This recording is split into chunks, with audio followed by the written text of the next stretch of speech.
Welcome back mga kababayan sa Tagalog Crime Stories kung saan ibinabahagi ko ang aking obsession sa true crimes at isinasalaysay ko ito sa Tagalog. Kung gusto mo ang mga ganitong contents, make sure to subscribe at turn on all the notifications para lagi kang updated sa mga bago kong videos.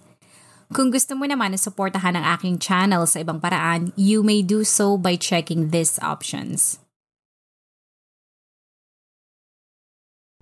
Sa kalagayan ng bansa ngayon na tila ang mga mayayaman ay payaman ng payaman at ang mahihirap ay lalong nasasadlak sa kahirapan, maraming mga Filipino ang nakakaisip ng mga ibang bansa at sa abroad na palakihin ang kanilang mga anak.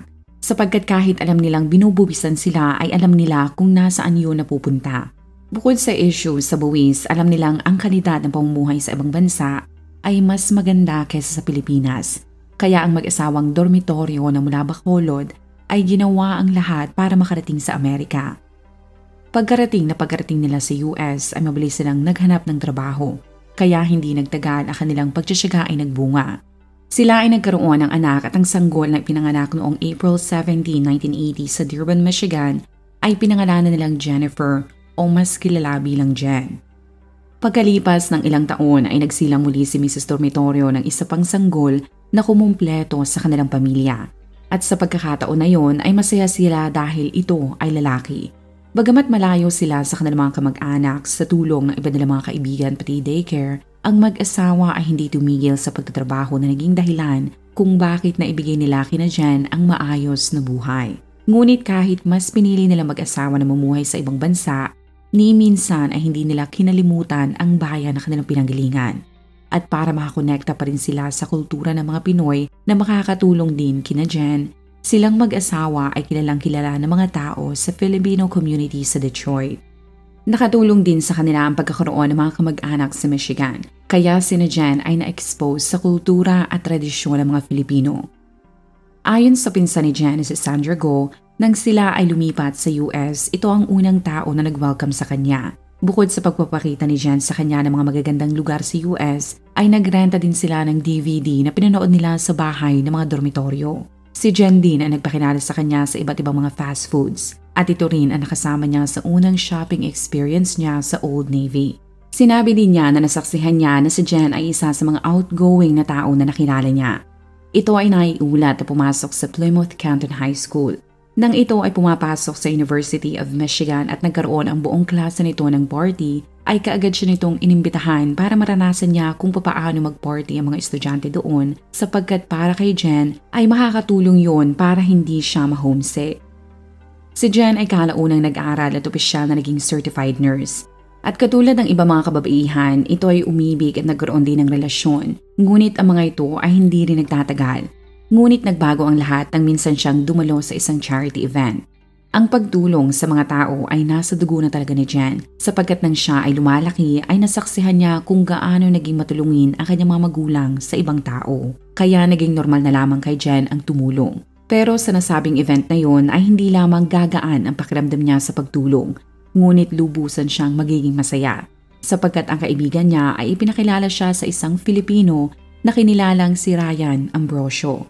Bagamat ang ethnicity nito ay Filipino, itinuring ni Ryan ang kanyang sarili bilang isang Michigander o yung tawag sa mga taong nakatira sa nasabing state.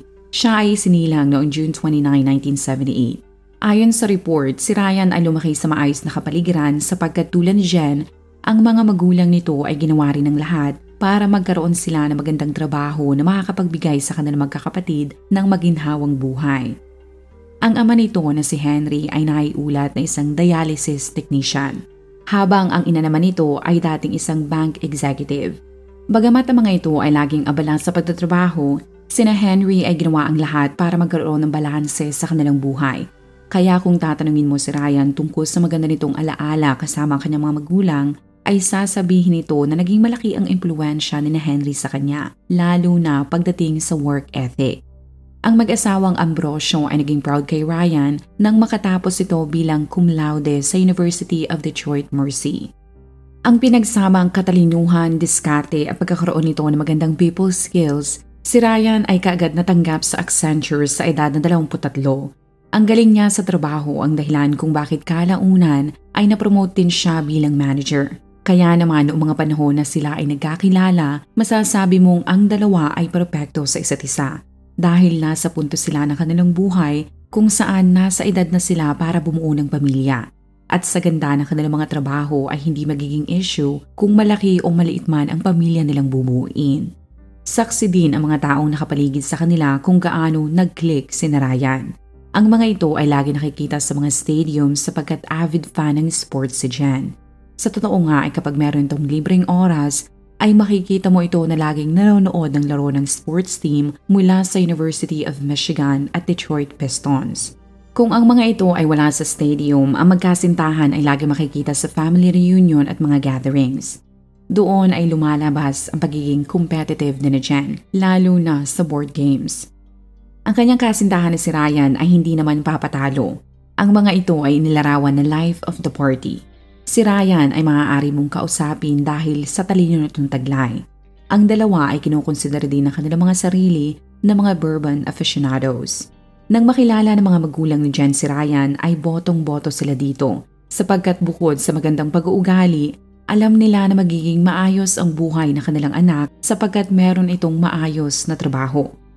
Kaya nang hingi nito ang kanilang permiso para pakasalan si Jen ay hindi na sila nagdalawang isip.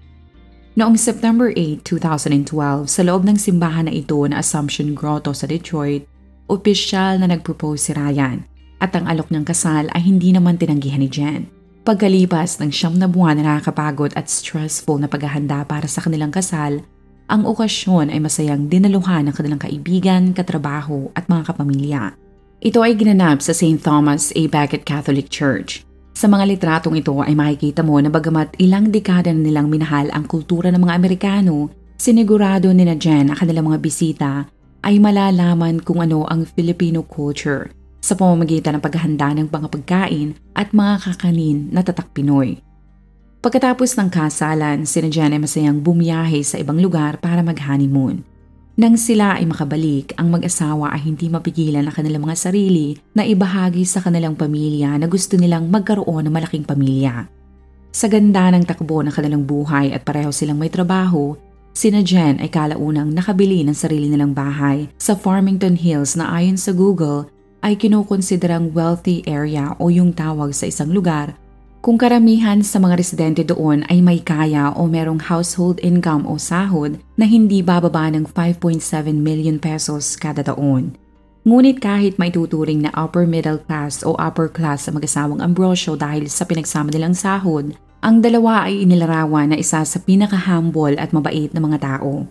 Ang mga ito ay laging nasa simbahan tuwing linggo at naging sentro ng kanilang buhay ang kanilang pananampalataya bilang mga Katoliko. Kalaunan, ang taimtim na pagdadasal ni Ryan ay pinakinggan at masaya nilang sinalubong ang pagdating ng kanilang panganay na anak. Lagi kong sinasabi na sobrang hirap maging isang ina. Pero mas mahirap maging isang ina kung ikaw ay nasa western countries lalo na sa Estados Unidos sapagkat ang benepisyo sa mga nanay lalo na ang maternity leave ay mabilis lamang kumpara sa ibang bansa. Ngunit tila hindi yan naging problema para kay Jen. Sa kadahilanan na napapaligiran siya ng kanyang pamilya, ang nag-iisa nilang anak ay nasundan hindi lamang ng isa pero sa litratong ito ay makikita mo na proud silang mga magulang ng 6 na mga bata. Ang mga ito ay pinangalanan nilang Amelia, Maria Grace, Faustina, Benedict, Rafael at Julian. Katulad ng kanilang mga magulang, ang mga bata ay naging madalas din sa simbahan. Nang ang mga ito ay 4 na taong gulang na, ang magkakapatid ay pinasok sa isang eskwelahan na isang classical homeschool hybrid academy. Sa kadahilanan na gusto ni Jen na matutukan pa rin ang mga natututunan ng kanyang mga anak at maging hands-on na ina, perpekto ang nasabing academy na yun sapagkat maaari niyang sundin ang curriculum habang sila ay nasa loob ng kanilang tahanan. Ang pagkakaroon ng trabaho habang ginagampanan ng kanyang pagiging nanay ay naging normal na lamang kay Jen. Ngunit nang mabalitaan ng mga tao na nakakaya pa nitong mabigyan ng oras ang kanyang asawa tulad ng paglabas ng mga ito sa date ay talaga namang mas lalo pa siyang hinangaan. Ang babaeng ito na nagtatrabaho sa simbahan at minsan ding nagtuturo sa mga bata ay sinabi na ang mga anak na Jen ay well-mannered. Noong January 5, 2024, pagkatapos ng mahaba at nakakapagod nilang trabaho, si Ryan ay nagdesisyon na lumabas at mag-date. Sa dami nilang gustong gawin na magkasama ay inabot na sila ng gabi. Ang kanilang mga anak ay iniwan nila sa kanilang pamilya sa pangako na sila ay babalik rin. Bandang 1:30 na madaling araw, January 6, ang cellphone ng mga magulang ng dalawa ay nagring. Pero sa halip na si Jen o Ryan na makausap nila sa kabilang linya, isang tao ang nakausap nila at ito ay nagpakilala na pulis mula sa Oakland Police Department. Simula oras na yon hanggang sumikat ang araw, ang pamilyang Ambrosio at Dormitorio, pati ang iba nila mga kamag-anak ay hindi na muling nakabalik sa pagtulog. Sapagkat nakarating sa kanila ang balita na ang 45 taong gulang na si Ryan at 43 taong gulang nitong misis na si Jen ay patay na at ang nangyari ay hindi isang aksidente. Base sa report, ang mga ito ay hindi na naisugod sa ospital dahil ang dalawa ay dead at the scene. Ang mga tao ay hindi makapaniwala sa nangyari, kaya bumaha ang mensahe ng pakikiramay sa social media. Habang pinoproseso ng kapamilya ng mga biktima ang biglaang pagkamatay ng mga ito, ay kailangan din nilang harapin at ihanda ang kanilang mga sarili sa magiging reaksyon ng 6 na anak ng dalawa. Naging pribado ang dalawang pamilya sa kung papaano at ano ang naging reaksyon ng mga bata nang malaman ng mga itong habang buhay na nilang hindi makikita ang kanilang mga magulang. Ngunit hindi nagsayang ng oras ang kapamilya ng mga ito. Sila ay nagbukas ng GoFundMe upang humingi ng tulong at nanawagan din sila na sana ay magbigay mga ito ng donasyon para sa 6 na batang nawala ng mga magulang sapagkat ang mga ito ang pinakaapektado sa sitwasyon. Ang GoFundMe page ay mabilis na kumalat sa social media at maraming tao ang nagbigay ng suporta sa mga naulila. Pero kahit masaya ang pamilyang Ambrosio at Dormitorio na hindi na nila kailangang alalahanin ang pinansyal na aspeto, ay naging emosyonal naman sila nang inihahanda na nila ang burol ng mag-asawa.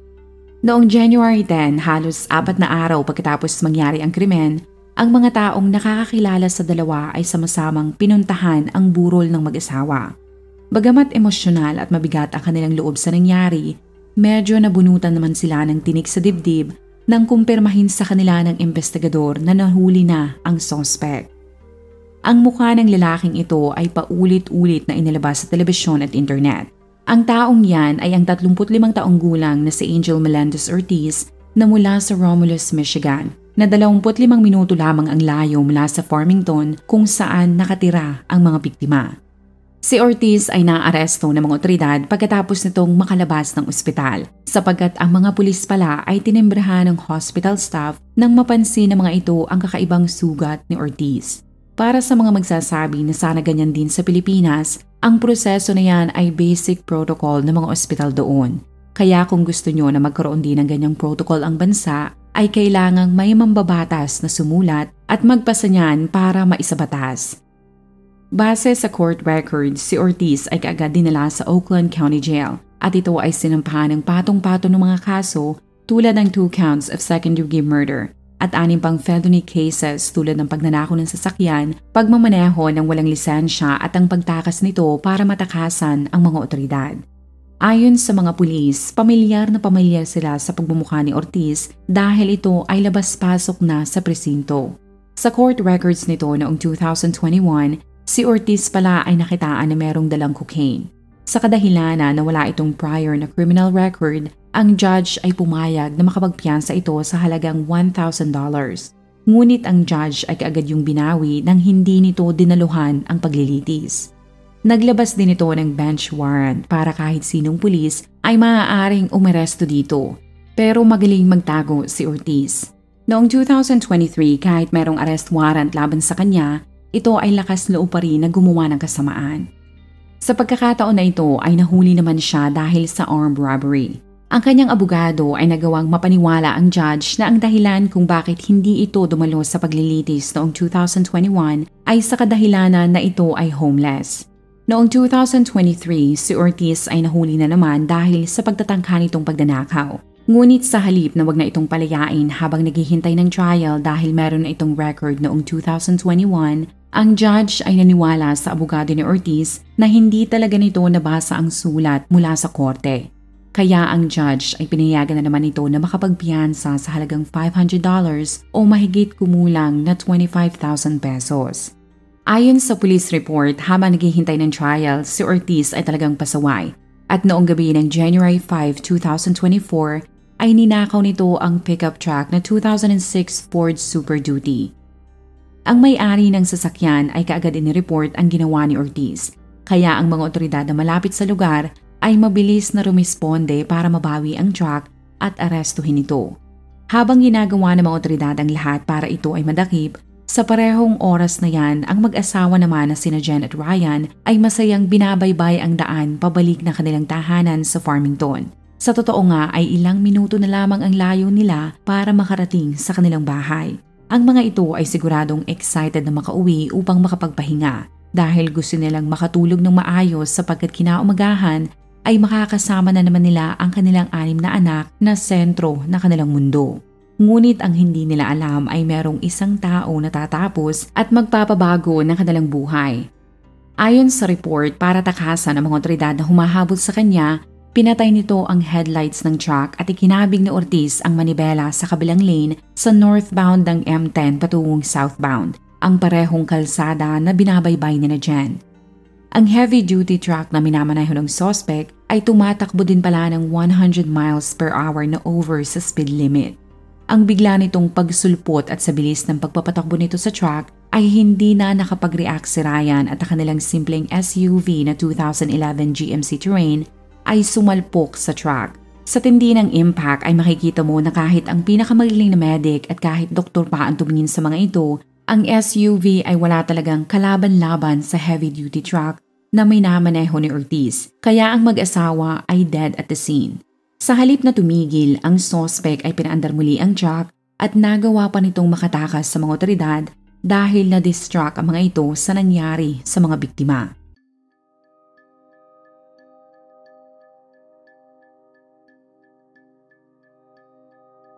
Ang labi ng mag-asawa ay inilagak sa Parkview Cemetery na matatagpuan sa Livonia, Michigan. Simula nang kumalat ang nangyari sa dalawa hanggang matapos ang libing, ni isa sa pamilyang Ambrosio at Dormitorio ang nagpa-interview.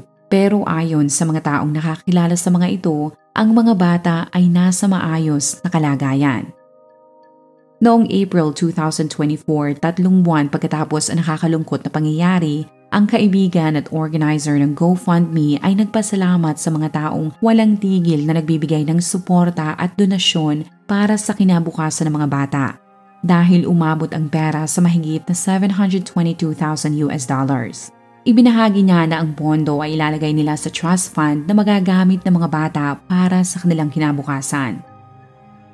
Noong nakaraang buwan lamang, June 27, 2025, ang publiko ay nagbunyi sapagkat si Ortiz ay nag-plead ng no contest sa patong-patong na mga kaso laban sa kanya. My sister-in-law, they were 2 of my best friends, and I love them more than I could possibly articulate. Their parents weren't just killed. These children were robbed of an entire lifetime of experiences that could only come from living with Jen and Ryan. I am 81 years old and will never recover from this tragedy. I will suffer from this terrible crime for the rest of my life. And this murderer will be enjoying his daily privileges given to him by the law-abiding citizens of this country. Hindi ko na iisa-isahin ang sentensya sa bawat kaso, pero maaaring sa kulungan na siya mamatay dahil ayon sa ulat, si Ortiz ay pinarusahang makulong na mahigit 7 dekada o mahigit 70 years sa kulungan.